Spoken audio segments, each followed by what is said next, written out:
le titre du message particulièrement, donc, accusons-nous Dieu. Imaginez, nous accusons-nous Dieu de négligence envers ses enfants. Est-ce qu'il nous arrive, nous, chrétiens, enfants de Dieu, d'accuser notre Dieu, notre Père, de négligence envers nous? Voyez, on va lire un passage dans Ésaïe, au chapitre 45. Ésaïe, chapitre 45. Alléluia. Ésaïe, chapitre 45, verset 9. On parle ici, donc, de mettre Dieu à la barre des accusés. Voyez, Dieu, tu ne fais pas bien ta job. Hein? Là, c'est quelque chose d'assez particulier. On va voir un petit peu cette chose-là. Ésaïe 45, verset 9. Malheur à qui conteste avec son Créateur. Vase parmi des vases de terre. L'argile, dit-elle à celui qui la façonne, que fais-tu? Hein? Qu'est-ce que tu es en train de faire? Et ton œuvre, il n'a point de main. Malheur à qui dit à son père, pourquoi m'as-tu engendré? Et à sa mère, pourquoi m'as-tu enfanté? Ainsi parle l'Éternel, le Saint d'Israël et son Créateur. Veut-on me questionner sur l'avenir, me donner des ordres sur mes enfants et sur l'œuvre de mes mains? C'est moi qui ai fait la terre et qui sur elle ai créé l'homme. C'est moi. Ce sont mes mains qui ont déployé les cieux et c'est moi qui ai disposé toute leur armée. Et ici, ça veut dire donc toutes les galaxies, les étoiles. Seigneur, nous te demandons de bénir ta puissante parole. Te prions de nous aider à comprendre, à réaliser, Seigneur, que nous ne sommes que vases de terre, que nous ne sommes pas grand-chose et que nous ne pouvons pas contester avec toi. Nous te prions, Seigneur, de nous aider à comprendre et à réaliser, Seigneur, que ce que tu fais est bien fait et que nos vies sont entre tes mains. Nous voulons les garder dans le creux de tes mains. Au nom puissant de Christ Jésus, Amen.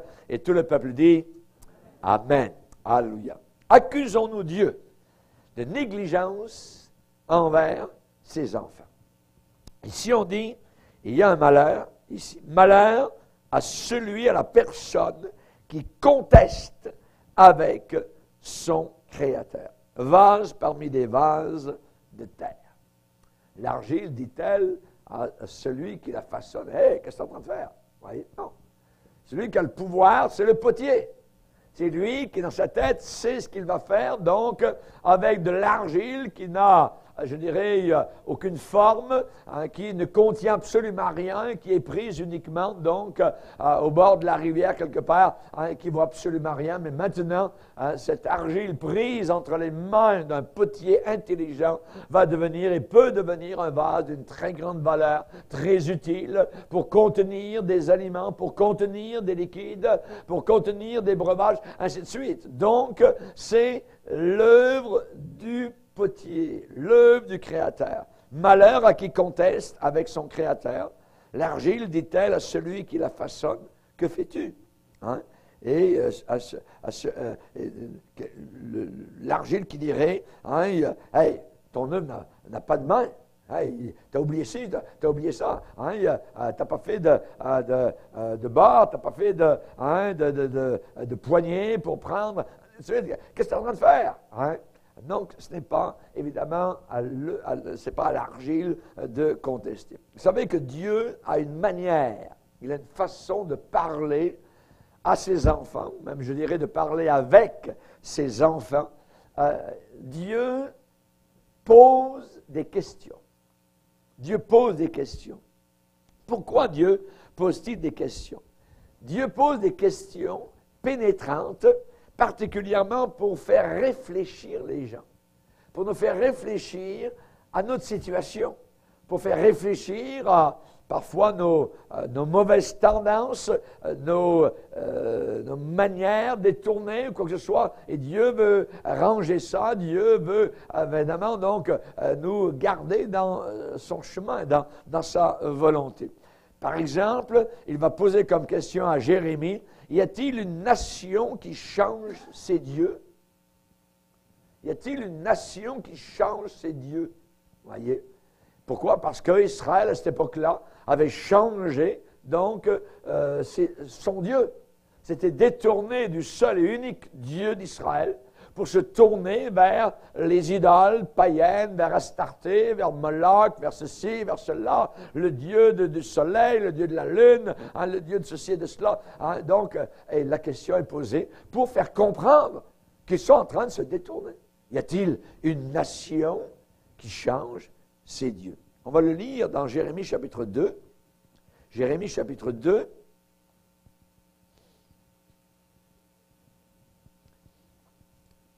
Et Dieu dit au verset 11, « Y a-t-il une nation qui change ses dieux, quoiqu'ils ne soient pas des dieux?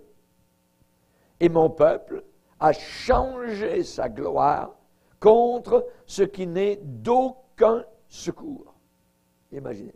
Et Dieu d'en prendre à témoin les cieux.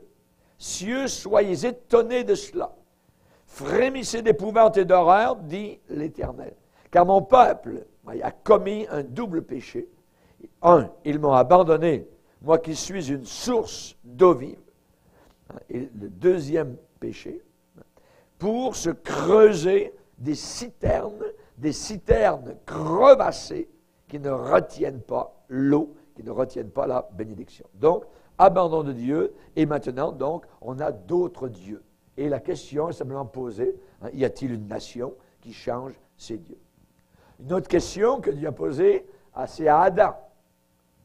Où es-tu? Vous voyez? Dieu ne savait-il pas, lui qui sait tout, où était Adam?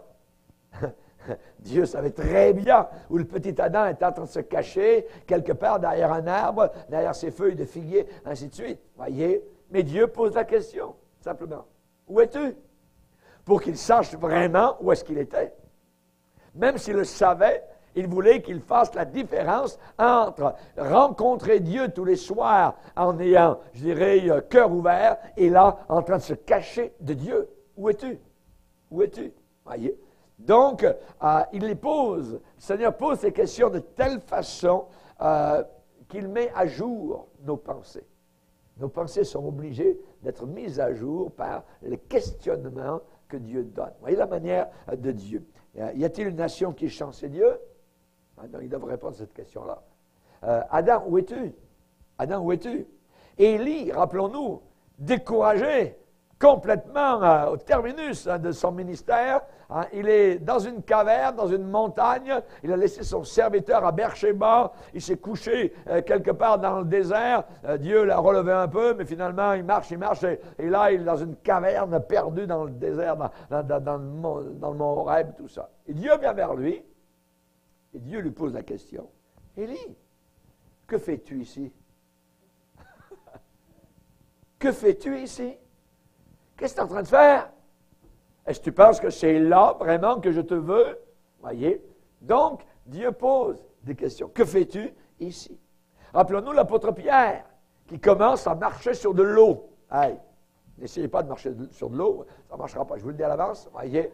Mais Pierre, dans un élan, je dirais, de foi, a demandé à ce supposé fantôme qui est là devant lui, « Si c'est toi, hein, Jésus ordonne que j'aille vers toi. » Et la voix lui dit, « Viens. » Et pouf, il passe par-dessus bord et il s'en va sur l'eau, et il marche sur l'eau. Il marche sur l'eau vers Jésus. Mais voilà que le doute commence à le faire couler au milieu des vagues. Et Jésus va lui poser la question, « Pourquoi as-tu douté? » Ou encore, « Pourquoi n'as-tu pas cru? Homme de peu de foi. Pourquoi as-tu douté? » Voyez. Encore une question. Le Seigneur veut le mettre en face de son problème, de ses doutes. Que ce soit le peuple du temps de Jérémie, que ce soit Adam, que ce soit Élie, que ce soit l'apôtre Pierre, Paul, c'en est un autre. Imaginez Saul de Tarse, hein, il est sur la route, proche de la capitale de Syrie, Damas. Le Seigneur lui apparaît, hein, lui parle et lui dit, « Pourquoi me persécutes-tu » Pour qu'il comprenne. Voyez, pourquoi me persécutes-tu? Pourquoi me persécutes-tu? Donc, ce sont des questions. Parfois, Dieu parle avec son peuple de cette façon-là, par questionnement, pour que nous sachions véritablement où nous trouvons, pour nous faire réfléchir, pour que nous regardions profondément dans nos cœurs. Voyez, c'est pareil aujourd'hui. Dieu va se servir de questions pour aller directement donc au cœur de nos situations personnelles, nous les enfants du Seigneur. Une question qu'il pourrait nous poser aujourd'hui, hein, ton Dieu est-il une idole muette? Ton Dieu est-il une idole muette?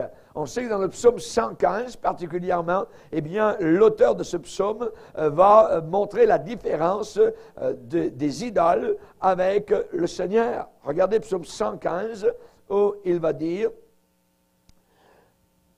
verset 2, « Pourquoi les nations, c'est-à-dire les païens, diraient-elles, où donc est leur Dieu? Notre Dieu est au ciel, il fait tout ce qu'il veut. » Et là, il va mettre en comparaison, donc, dans la balance, il va mettre les idoles et il va mettre le Seigneur. Leurs idoles sont de l'argent et de l'or, sont l'ouvrage de la main des hommes. Elles ont une bouche, ne parlent pas, elles ont des yeux, ne voient pas, des oreilles, n'entendent pas, un nez, ne sentent point, des mains ne touchent point, des pieds ne marchent point. Elles ne produisent aucun son dans leur gosier. Ils leur ressemblent ceux qui les fabriquent, tous ceux qui se confient donc dans ces idoles. Et le verset 9 va mettre en contrepartie donc l'Éternel. Israël, peuple de Dieu, confie-toi en l'Éternel. Hein, il est notre secours et notre bouclier. Maison d'Aaron, confie-toi en l'Éternel. Il est leur secours et leur bouclier. Vous qui craignez l'Éternel, confiez-vous, pas dans les idoles, voyez, mais confiez-vous en l'Éternel. Il est notre secours, il est notre bouclier. Donc, c'est une question aujourd'hui que le Seigneur pourrait poser à l'Église de Dieu. Hein? Est-ce que ton Dieu est une idole muette? Est-ce que le Seigneur est vivant? Vraiment? Est-ce que le Seigneur est vraiment vivant? Est-ce qu'il entend vraiment? Est-ce qu'il voit ta situation vraiment? Voyez? Est-ce qu'il répond vraiment à la prière? Ou bien est-il quelqu'un qui ne voit pas et qui n'entend pas? Comment est-il? Ton Dieu, voyez, n'est-il pour nous pas plus que de la pierre et du bois? Est-il simplement une idole qui ne voit pas, qui n'entend pas, qui ne sent pas, et ainsi de suite, voyez? Ou bien est-il quelqu'un qui répond vraiment à la prière, qui entend vraiment la prière, et qui vraiment, je dirais, est un Dieu compatissant, un Père qui prend soin. Jésus dit, quand vous priez, dites « Notre Père ». Et tout de suite, on tombe dans un niveau qui est totalement différent d'avec les dieux des païens, d'avec les Bouddhas, d'avec les islamistes, avec les témoins de Jéhovah, que ce soit. Nous tombons avec un Père, un Père. Quand vous priez, dites notre Père. Et il y a un sens de paternité, il y a un sens d'amour, il y a un sens de consolation, il y a un sens de prendre soin, de veiller sur.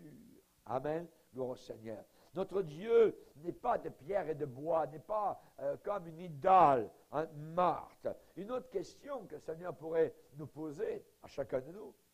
M'accuses-tu de négligence envers toi? M'accuses-tu de négligence envers toi, toi mon enfant? Est-ce que tu m'accuses? Tu es mon enfant. Et moi, je suis ton père. Est-ce que tu doutes de moi? Est-ce que tu doutes de moi? Est-ce que tu m'accuses dans tes pensées? Tu m'accuses de te négliger.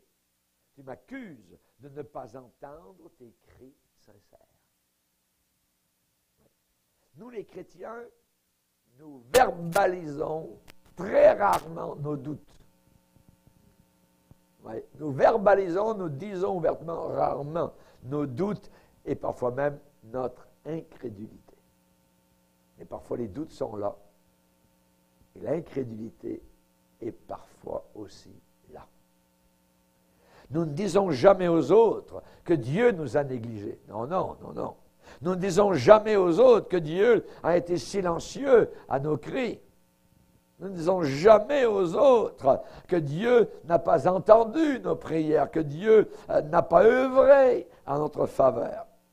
Mais le fait, souvent, demeure, c'est que nous avons vraiment, parfois, dans nos esprits, des pensées semblables. Que Dieu n'a pas entendu, que Dieu nous a négligés, que Dieu n'a pas pris soin, que Dieu aurait dû. Si tu avais été ici, Seigneur, hein, mon frère ne serait pas mort. Voyez, Dieu vient à la barre des accusés et c'est moi qui vais prendre la place du juge. Tu es un accusé, Dieu, tu aurais dû faire ceci. Tu aurais dû ne pas faire arriver cela. Voyez, nous accusons Dieu de négligence envers ses enfants. Ces questions, ces doutes, voyez, existent. Ils sont là, au tréfonds de nous. Voyez, attention, c'est qu'il y a certaines choses pour lesquelles nous semblons croire que Dieu y est totalement absent. Nous semblons croire que dans certaines situations, Dieu ne veut rien savoir, Dieu n'est même pas là, Dieu ne connaît pas, Dieu, hein, il devrait faire ceci, il devrait, et ainsi de suite. Oui. Et je pense que Dieu m'a donné ce message parce que le Saint-Esprit veut avoir affaire avec chacun de nous, moi en premier, voyez, sur le fait de lui faire totalement, complètement confiance. Il sait tout. Il sait tout. Même si moi je pense qu'il n'a pas vu, je pense qu'il a vraiment, il m'a négligé, quasiment il m'a abandonné. Vous voyez, je ne le dis pas, je ne le dirai jamais, mais c'est dans ma tête, c'est là. Hein, il aurait dû faire ceci, il aurait dû ne pas faire arriver cela. Pourquoi? Ainsi de suite. Oui. Notre adoration dans l'Église est toujours glorieuse, évidemment. Hein, notre louange vient de tout notre cœur, notre marche chrétienne. Oui, nous aimons le Seigneur tous les jours, voyez. Mais tout ça, ça ne sert absolument à rien. C'est en vain si nous pensons un seul instant que Dieu nous a négligés dans un certain domaine de notre vie. Si je crois qu'il n'a pas pris soin de moi, finalement c'est moi-même et je suis ballotté par des circonstances au gré du vent, au gré du hasard, ainsi de suite, et Dieu, il est là-haut, comme dans mon grand-père, dans une chaise berçante, débrouillez-vous là-bas sur la terre, puis...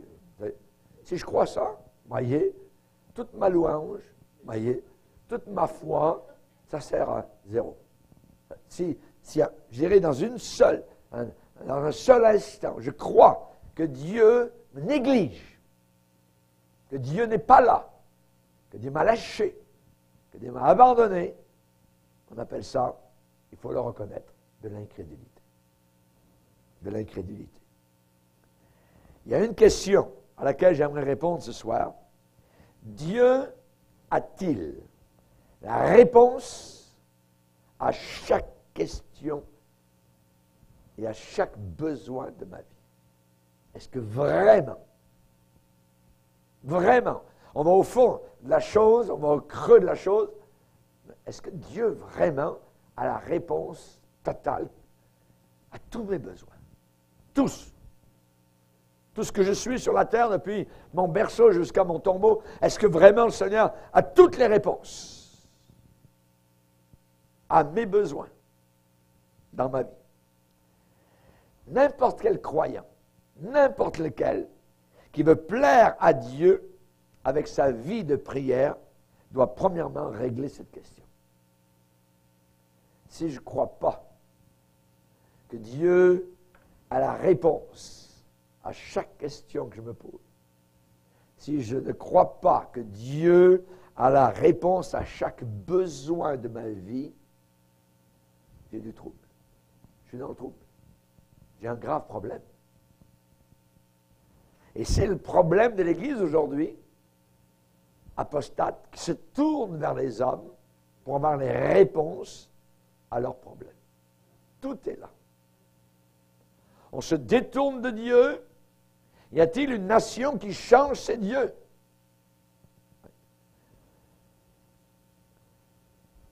Les apôtres ont dit, Seigneur, à qui irions-nous?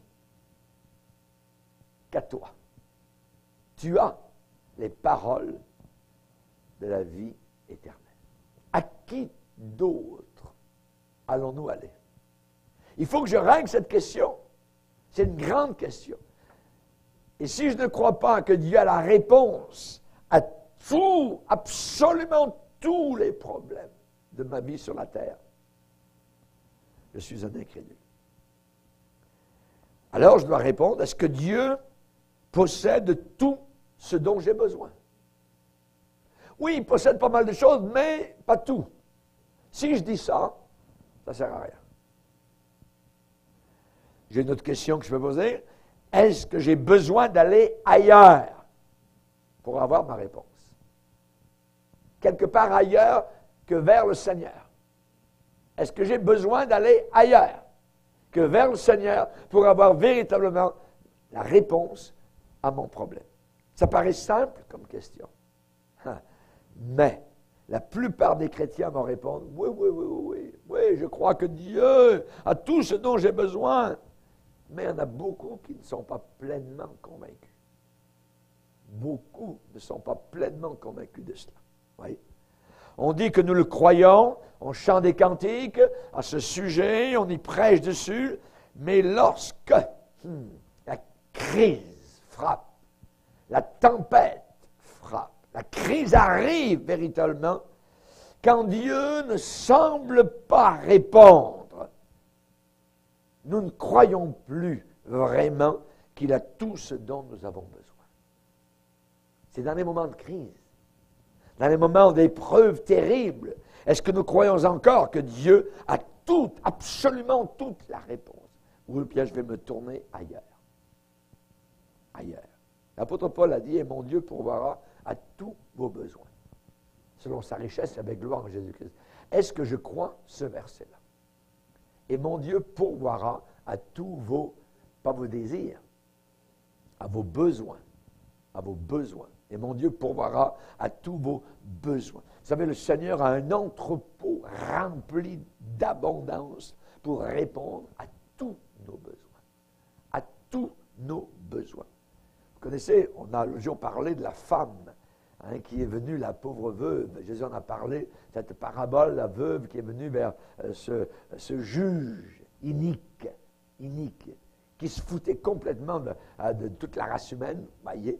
Et dans cette parabole, cette veuve est venue frapper à la porte de ce juge injuste, imaginez, pour avoir gain de cause, Et elle venait tous les jours, Jésus a raconté, en disant, « Fais-moi justice de ma partie adverse. Fais-moi justice de ma partie adverse. » Pourquoi venait-elle continuellement vers quelqu'un qui est injuste? C'est simple. C'est simple. Elle savait que lui seul, même s'il était injuste, avait le pouvoir et l'autorité de résoudre son problème. C'est aussi simple que ça. Elle ne pouvait aller nulle part ailleurs que vers ce juge inique, ce juge injuste. Imaginez. Elle ne pouvait aller nulle part ailleurs. Et elle est restée là. Et Jésus a dit, et Dieu ne répondra-t-il pas à vos besoins, à ces élus qui crient à lui jour et nuit? Oui. Si nous avions seulement cette connaissance intérieure, que Dieu seul a tout, possède tout ce dont nous avons besoin, on ne se tournerait jamais pour rien vers d'autres sources. On ne se tournerait jamais vers d'autres sources en étant toujours et toujours déçu. Lui, le Seigneur, ne décevra jamais personne. Mais nous devons le chercher. Mais nous devons prier. Nous devons ne pas nous lasser. Nous devons persévérer. Nous devons rester encore devant lui, dans un semblant de non-réponse. Parce que nous croyons qu'il a toutes les réponses. C'est lui qui a la réponse. Et il n'est pas inique. Si le juge inique a répondu à la pauvre veuve, combien plus un juge juste répondra à son enfant qui croit que ce Dieu est le seul dont il a besoin pour résoudre toutes ses questions et tous ses besoins. Alléluia. Chers amis, il a toute la sagesse, notre Dieu. Et là, ici, quand il parle dans Ésaïe 45, en disant « vase parmi des vases, qui sommes-nous pour contester ?» Dieu va dire hey, va un peu plus haut, regarde, c'est moi qui ai créé les cieux, c'est moi qui ai étendu le ciel, c'est moi qui ai mis toutes les galaxies sur ta tête. Voyez, hey, tu penses que je n'ai pas le pouvoir, la sagesse de répondre à tes propres besoins? Voyez? Donc, il nous élève à un niveau nettement plus haut pour nous dire, je vais répondre, j'ai tout le pouvoir, je connais tout, je sais tout, je t'ai vu, j'ai vu tes pleurs, j'ai vu tes larmes, j'ai vu tes difficultés, j'ai vu la justice que tu subis, j'ai vu ta solitude, j'ai vu ta maladie. Il voit tout, il connaît absolument toutes choses. Il n'y a pas une seule seconde où nous échappons du regard de celui qui nous a sauvés. Alléluia, alléluia. Il est un juge juste, il est un juge saint. Alléluia. Il a toute la puissance entre les mains, il a tout le pouvoir, il a toute la sagesse, il a toute l'autorité pour résoudre, pour dénouer, je dirais, tout ce qui est entrelacé, pour résoudre n'importe quel problème que nous avons. Alléluia.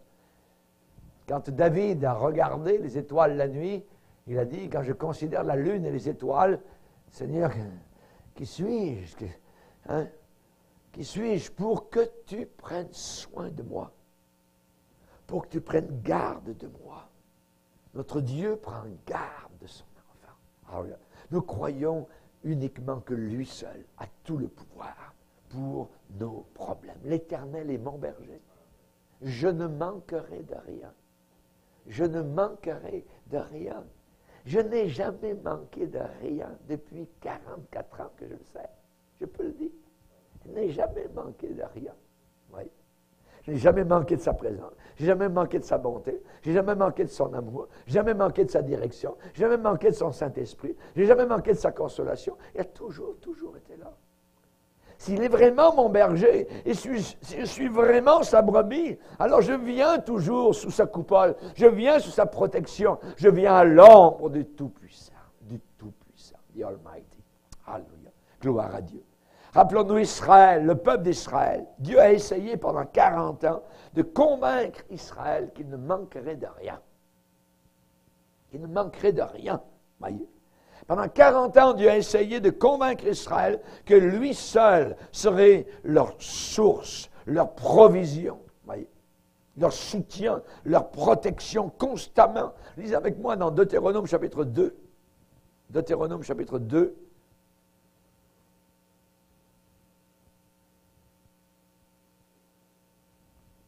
Deutéronome chapitre 2. Alléluia. Le verset 6 et 7, il va leur dire, quand tu es un peuple saint pour l'Éternel, ton Dieu, l'Éternel, ton Dieu, t'a choisi pour que tu sois un peuple qui lui appartienne entre tous les peuples qui sont sur la face de la terre. Ce n'est point parce que vous surpassez en nombre tous les peuples que l'Éternel s'est attaché à vous et qu'il vous a choisi. Car vous êtes le moindre de tous les peuples, mais parce que l'Éternel vous aime. Parce que l'Éternel vous aime. Amen. Gloire au Seigneur. Ça veut dire que Dieu va prendre soin de nous. Ça veut dire qu'avec Dieu va dire avec moi, tu n'auras pas d'insuffisance. Voyez? Tu n'auras pas d'insuffisance. Avec moi, tu n'auras pas de récession. Ouais. Ah ouais, mais le prix de l'essence est en train d'augmenter terrible. Qu'est-ce qui va arriver? Laisse faire l'essence. Dieu est au-dessus de l'essence. Voyez? Amen? Hein? Avec moi, il n'y a pas de récession. Avec moi, il n'y a pas de rareté. Hein? J'ai tout ce dont tu auras besoin pour toujours. Tout ce dont nous avons besoin, c'est du Seigneur Jésus-Christ. Amen. Lisez avec moi dans Deutéronome, chapitre 8. 2. Oui, pardon, oui, 2 aussi. C'est ça, je suis trompé, j'ai lu le 7, je pense. 7, 6 et 7. Oui, excusez-moi. OK. Oui. Deutéronome, ce que j'ai lu, c'est Deutéronome 7, le verset 7. C'est vrai, mais on va lire Deutéronome 2, le verset 7, exactement.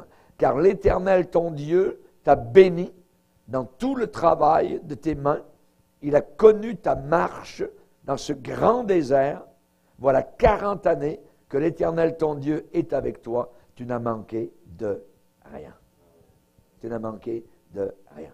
On va aller un peu plus loin, Deutéronome 8. Deutéronome 8, le verset 7. Et en continuant, car l'Éternel, ton Dieu, va te faire entrer dans un bon pays, pays de cours d'eau, de sources et de lacs. Imaginez, ils ont marché pendant 40 ans dans le désert, pas de cours d'eau, pas de verdure, pas de lac, rien du tout. Et là, Dieu leur dit maintenant, ça va être les cours d'eau, les sources d'eau, les lacs qui jaillissent dans les vallées, dans les montagnes, pays de froment, d'orge, de vignes, de figuiers, de grenadiers, pays d'oliviers, de miel, pays où tu mangeras du pain avec abondance, où tu ne manqueras de rien. Où tu ne manqueras de rien. Dieu a promis de nous conduire dans un pays où nous ne manquerons de rien. Aujourd'hui, le Seigneur nous a amenés dans notre terre promise. Nous y sommes. Quelle est cette terre promise? Elle a un nom, Jésus-Christ. Alléluia. C'est lui, notre terre promise. Tu ne manqueras de rien dans le pays où le Seigneur nous a conduits.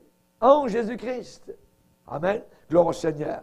Nous ne sommes plus des étrangers, des gens du dehors. Nous sommes maintenant des gens du dedans. Nous avons passé la frontière. Nous sommes dans le pays appelé Jésus. Et dans ce pays, je ne manque de rien. Dieu est avec nous. Dieu est pour nous, notre demeure, où il n'y a jamais aucun manque. Amen. Dieu représente la plénitude, je dirais, de la divinité. Jésus-Christ, dans un corps humain, est rempli de la divinité. Il n'avait pas un halo autour de lui, homme de douleur, habitué à la souffrance. Tout cela a été caché par un corps simple, un corps humain. Et pourtant, derrière cela, il avait tout le pouvoir de la divinité, de la création. Alors, il y a pouvoir sur la mort, pouvoir vraiment immense. Notre Sauveur, gloire à Dieu. En lui habite corporellement toute la plénitude de la divinité. Et Colossiens, chapitre 2, va nous dire, verset 10, nous avons tout pleinement en lui. Nous avons tout pleinement en lui. Quand on entend des chrétiens chercher la vérité, ils ne sont pas sauvés. Vous voyez? Nous avons trouvé la vérité.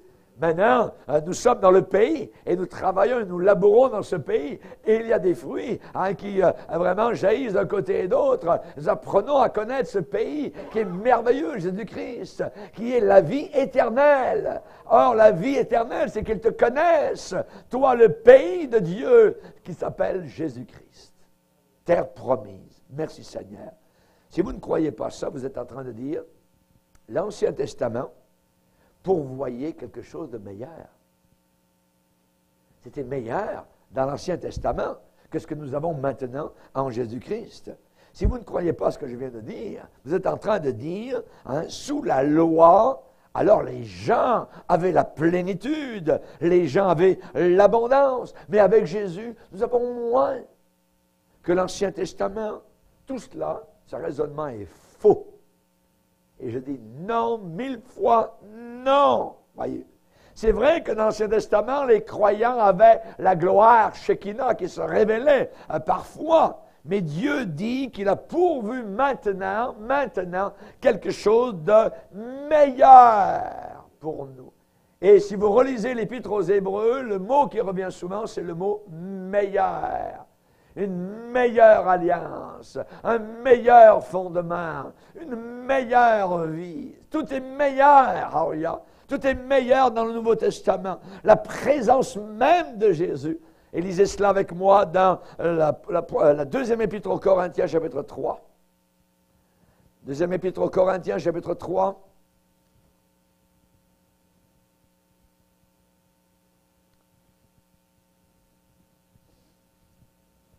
Il est dit ici, au verset 7, la loi s'appelle le ministère de la mort, parce que la loi condamne. Or, c'est le ministère de la mort, gravé avec des lettres sur des pierres, les 10 commandements, a été glorieux. Ça a été glorieux. Le ministère de la mort a été glorieux, au point que les fils d'Israël ne pouvaient fixer les regards sur le visage de Moïse. Vous vous rappelez, quand il est descendu avec les pierres, à cause de la gloire de son visage, bien que cette gloire soit passagère. Combien, regardez la question, combien le ministère, non plus de la mort, mais le ministère du Saint-Esprit, de l'Esprit, ne sera-t-il pas plus glorieux? On parle d'un plus glorieux que ça, que l'Ancien Testament. Si le ministère de la condamnation, l'Ancien Testament, a été glorieux, le ministère de la justice, Nouveau Testament, est de beaucoup supérieur en gloire. Et sous ce rapport, ce qui a été glorieux ne l'a point été à cause de cette gloire qui lui est supérieure. En effet, si ce qui était passager, l'Ancien Testament, a été glorieux, la loi, voyez, ce qui est permanent, nous sommes dans le permanent maintenant, ce qui est permanent est bien plus glorieux. C'est plus glorieux, que l'Ancien Testament. C'est mieux d'être maintenant, sous le sang de Jésus-Christ, que sous la loi, la condamnation. Ouais. Merci Seigneur. Gloire. Plus glorieux, supérieur en gloire. Gloire au Seigneur. Rappelons-nous du temps particulièrement donc de Moïse, ce que Dieu a fait pour eux. Ils étaient sous le ministère de la condamnation, sous le ministère de la loi. Regardez ce qui s'est passé. Néhémie chapitre 9. Néhémie chapitre 9. Verset 19. Néhémie va dire ce qui est arrivé avec Moïse. Dans ton immense, il parle à Dieu, dans ton immense miséricorde, tu ne les abandonnas pas au désert. Et la colonne de nuée ne cessa point de les guider le jour dans leur chemin, ni la colonne de feu de les éclairer la nuit dans le chemin qu'ils avaient à suivre. Tu leur donnas ton bon esprit, ça veut dire le Saint-Esprit, pour les rendre sages. Ça, c'est l'Ancien Testament. Tu ne refusas point ta manne à leur bouche, et tu leur fournis de l'eau pour leur soif. Pendant 40 ans, tu pourvus à leur entretien dans le désert, et ils ne manquèrent de rien. Leurs vêtements ne s'usèrent point, et leurs pieds ne s'enflèrent point. Et ainsi de suite. On voit le soin de Dieu sous la loi. Et nous qui sommes maintenant sous le ministère supérieur du Saint-Esprit, de la grâce, Dieu ne sera-t-il pas moins que cela? Dieu va être plus que cela. Dieu ne nous abandonnera pas. Dieu ne nous laissera pas un seul instant. Nous ne pourrons jamais faire venir Dieu à la barre des accusés et lui dire « Tu n'as pas pris soin de moi, Seigneur. Tu aurais dû faire ceci, tu aurais dû faire cela. » Il donnait des ordres à Dieu. Dieu va dire hey, « Est-ce qu'on me donne des ordres? Hey, peut-on donner des ordres à notre Créateur, notre Sauveur, notre Rédempteur? Jamais de la vie. Impossible. Voyez? Fais ceci, fais cela. Ouais. Tu n'aurais pas dû, tu devrais faire ceci. Attends. Ouais. Mais parfois, on entend certaines prières dans ce sens-là. On entend certains chrétiens prier comme cela. La question qu'on va se poser, nous, c'est est-ce que nous faisons nos délices de la bonté de Dieu envers nous? Est-ce que c'est délicieux, la bonté de Dieu envers chacun de nous? Ou bien est-ce que nous soupirons dans nos cœurs? Est-ce que nous murmurons dans nos cœurs? Hein? Murmurons. Et nous disons, on ne le dit pas ouvertement, mais c'est Dieu n'a pas été bon envers moi. Dieu n'a pas vraiment été bon envers moi. Mes prières n'ont pas été répondues. Il y a tellement de choses qui sont en l'air. Il y a tellement de choses qui sont en suspens. Il n'a pas répondu à mes prières. On ne dit pas, ça, on n'entendra jamais ça. Mais c'est là. C'est là au fond. Et ça bouillonne. Moi, je crois en toi, Seigneur, mais t'es bon, mais t'es pas bon. Ouais. T'es bon pour les autres. T'es bon pour l'autre frère, pour l'autre sœur, là-bas. Ah ouais, je vois ça. Pour moi, hein, t'es pas vraiment bon, Seigneur. Prends pas soin de moi. Hey, si Dieu est capable de prendre soin dans un désert, il n'y a rien. Il n'y a rien. Il y a de la roche. Oui. Prendre soin, Dieu prend soin dans un désert de 3 millions de personnes. Pas pendant 15 jours, pendant 40 ans. De prendre soin dans un désert où quand vous levez le matin, c'est de la roche, c'est des montagnes. Il n'y a pas herbe qui pousse, il n'y a pas âme qui vive, voyez. Et Dieu prend soin. La manne descend. L'eau jaillit du rocher. Leurs souliers, toujours parfaits. On ne va jamais chez le cordonnier. Il n'y a pas besoin de réparer. On dirait que tout tient bien. Les beaux vêtements qu'ils ont pris en sortant d'Égypte sont encore beaux 40 ans après. Il n'y a rien qui s'use. Voyez, vous ne changez jamais votre garde-robe en disant « Oh, c'est usé, jamais. » Imaginez, vous qui avez 40 ans et plus, amenez-moi vos souliers d'il y a 40 ans. Ah ouais, plus petit, hein. Leurs souliers ne sont pas usés, c'est un miracle continuel. On ne peut pas expliquer un miracle, voyez. Hey, Dieu, tu ne prends pas soin de moi, hein. Tu aurais dû faire ceci, tu aurais dû faire cela. Tu ne vois pas ma misère, tu ne vois pas... On ne peut jamais murmurer contre Dieu. Non. Ne murmurez jamais contre le Seigneur. C'est de l'incrédulité totale, voyez. S'il a pris soin de 3 millions de personnes dans un désert pendant 40 ans, ne penses-tu pas qu'il peut prendre soin de toi? Penses-tu qu'il était plus fidèle sous la dispensation de la loi que sous la dispensation de la grâce? Puisqu'on vient de lire que la dispensation de la grâce est supérieure à l'Ancien Testament. Supérieure de beaucoup, supérieure en gloire.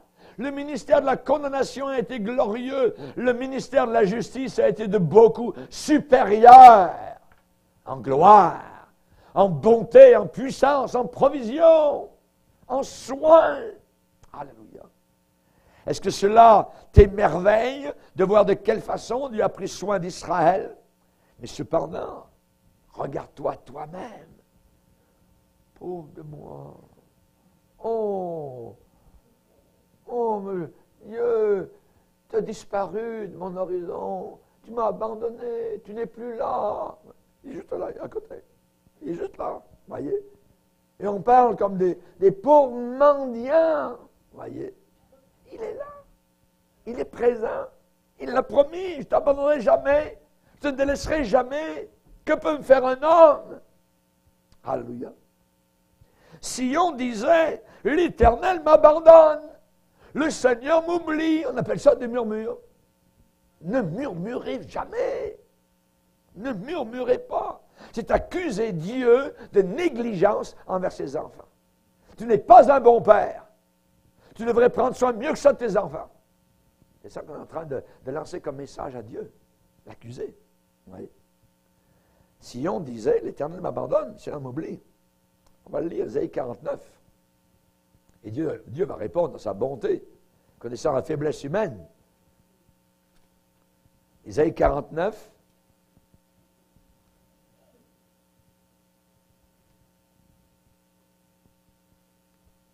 Et le verset 14. Sion disait, l'Éternel m'abandonne, le Seigneur m'oublie, pauvre de moi. Hein? Et Dieu répond, une femme, oublie-t-elle l'enfant qu'elle allait? N'a-t-elle pas pitié du fruit de ses entrailles? Je veux dire, j'ai pitié de toi, je prends soin de toi.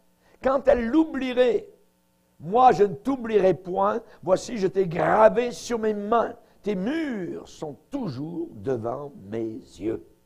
Alléluia. Dieu répond. Non, on n'est pas oublié, on n'est pas abandonné. Chapitre 40, Ésaïe, chapitre 40, verset 27.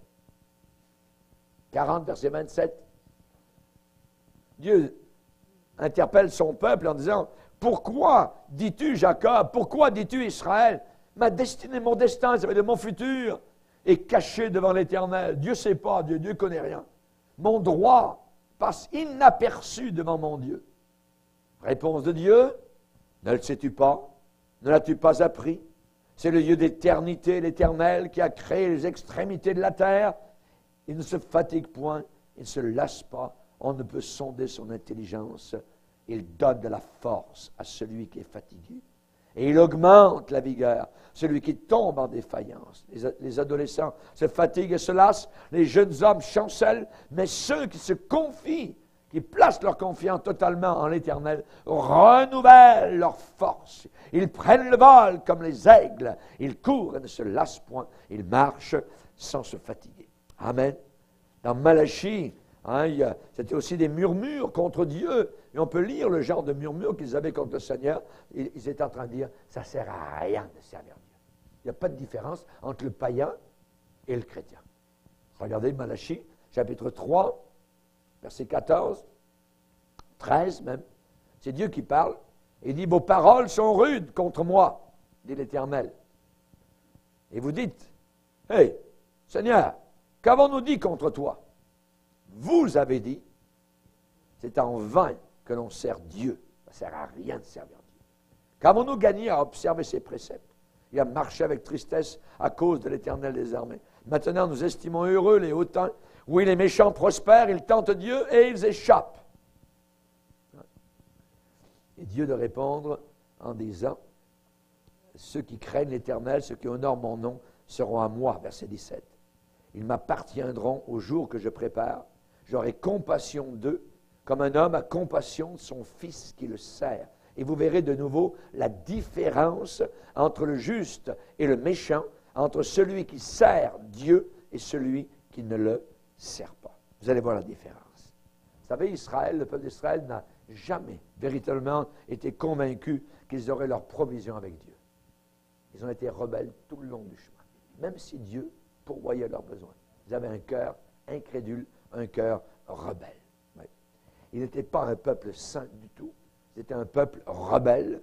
Ils étaient impudents. Ils étaient désobéissants, plus que cela, idolâtres. Et Moïse leur a dit, depuis que je vous connais, vous êtes toujours poussés à vous détourner de Dieu. Oui.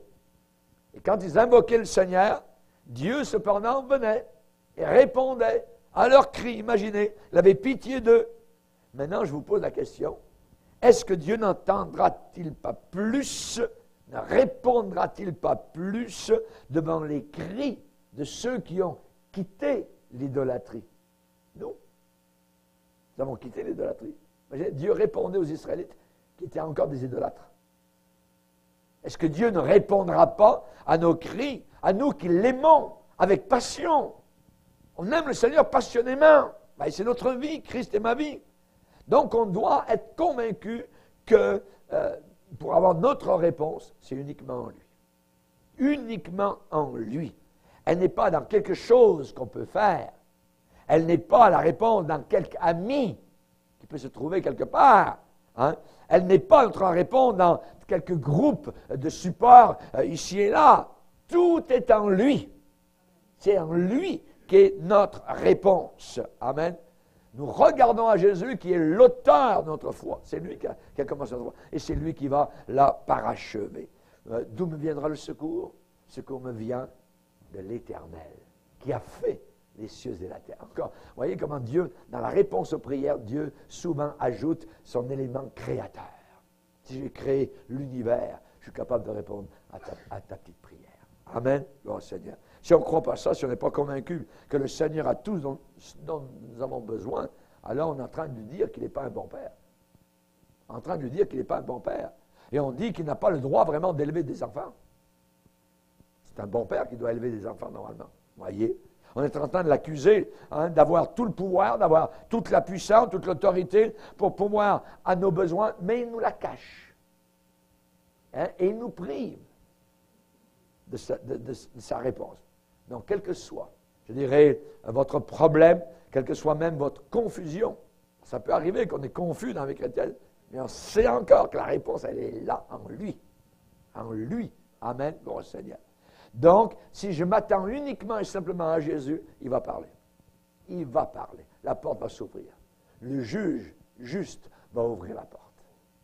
Et Dieu, qui est juge, juste, ne répondra-t-il pas à ses enfants qui crient à lui jour et nuit? Il va nous donner toute la sagesse, toute la connaissance suffisante pour notre épreuve. J'aimerais terminer avec 2 promesses puissantes. Dans Ésaïe 42, verset 16.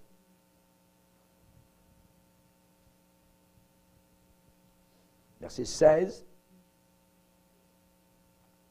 où il dit « Je les conduirai par des sentiers qu'ils ignorent. Je changerai devant eux les ténèbres en lumière et les endroits tortueux en plaine. Voilà ce que je ferai et je ne les abandonnerai point. » À souligner, à encadrer et à vous placer au centre du cadre. Amen. Et la dernière promesse, Ésaïe 50, Ésaïe chapitre 50, verset 10. Quiconque parmi vous craint l'Éternel, qu'il écoute la voix de son serviteur. Et dans Ésaïe, le serviteur de l'Éternel, c'est le Seigneur Jésus. Quiconque marche dans l'obscurité et manque de lumière, qu'il se confie dans le nom de l'Éternel et qu'il s'appuie sur son Dieu. Ce mot « s'appuyer », c'est la même racine que l'on a dans le psaume 23, où il est dit « Sa houlette et son bâton me rassurent ». S'appuyer, ici, c'est la même chose, c'est la même connotation. On est rassuré sur Dieu. On se rassure en Dieu. On prend notre sécurité dans le Seigneur. Quiconque marche dans l'obscurité, voyez, vous savez, les étoiles, elles ne sont vues que la nuit. Est-ce que vous avez vu les étoiles pendant le jour? Pendant le jour, on ne voit pas d'étoiles. Mais si vous marchez pendant la nuit, vous verrez, les étoiles sont là. Et parfois, le chrétien se trouve dans une nuit obscure. Mais il a au-dessus de sa tête des centaines, des milliers de promesses qui brillent et qui lui disent « Continue ton chemin ». Quiconque marche dans l'obscurité et manque de lumière, qu'il se confie, qu'il place sa confiance dans le nom de l'Éternel, qu'il s'appuie, qu'il se rassure sur son Dieu. Amen. Seigneur, te bénissons et te glorifions pour ta merveilleuse parole. Nous te demandons, Seigneur Jésus, qu'elle puisse s'incruster au tréfonds de nos cœurs, dans le soubassement de nos vies, Seigneur. Ô mon Sauveur, pardonne-nous toutes les fois où nous avons murmuré contre toi, où nous avons dit que tu n'étais pas vraiment bon, que vraiment tu aurais dû faire autrement, tu aurais dû agir autrement, tu n'aurais pas dû nous laisser dans cette situation. Seigneur, pardonne-nous, car tu es un Père merveilleux, Seigneur. Si nous ne comprenons pas, nous voulons apprendre à nous appuyer sur toi. Si nous ne savons pas, Seigneur, vraiment, où nous allons nous rendre, Seigneur, c'est toi qui vas conduire nos pas. Si nous nous sentons comme un aveugle, Seigneur, eh bien, tu es là pour nous conduire par la main. Nous te demandons pardon, Seigneur, pour nos manques de foi, pour notre incrédulité, toutes les fois où nous ne nous sommes pas appuyés véritablement et fermement sur tes promesses, sur ta parole. Aide-nous, Seigneur, lorsque nous marchons dans une certaine obscurité, à regarder briller au-dessus de nos têtes ces promesses merveilleuses, brillantes comme des joyaux dans la nuit, Seigneur, sur une boîte à écrin de fond noir. Tu es là, Seigneur Jésus, pour nous indiquer la direction, nous indiquer le chemin. Tu as promis de ne jamais nous abandonner, ne jamais nous délaisser. Nous sommes toujours et constamment sous ton œil puissant, ton œil d'amour, Seigneur. Tu ne nous en veux pas, tu es un Père véritable. Et nous te bénissons pour ta paternité. Nous sommes véritablement enfants du Père. Alléluia. Merci, Seigneur. Nous voyons, nous remarquons, nous admirons. Alléluia, avec l'apôtre Jean qui a dit, voyez quel amour le Père nous a témoigné pour que nous soyons appelés enfants de Dieu. Et nous le sommes. Et si le monde ne nous connaît pas, c'est qu'ils ne te connaissent pas.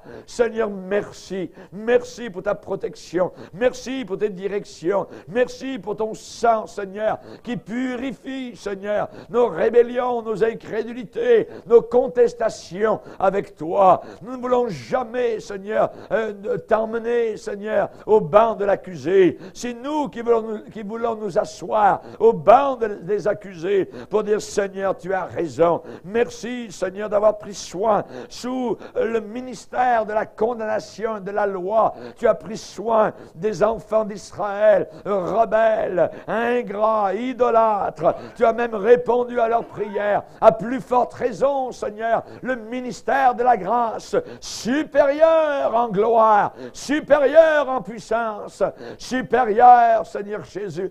Alléluia, nous aurons, Seigneur, ta compassion, ta direction, ta grâce. Nous ne sommes pas conduits au hasard des choses, Seigneur. Pas du tout, Seigneur. Alléluia, nous sommes bien conduits. Nous sommes bien dirigés, Seigneur. Tes voies sont droites. Alléluia, merci, Seigneur. Nous voulons te dire un grand merci, même si nous ne comprenons pas. Alléluia, nous voulons toujours te faire confiance. Merci, notre Sauveur, au nom de ton Fils. Amen et Amen. Alléluia. On va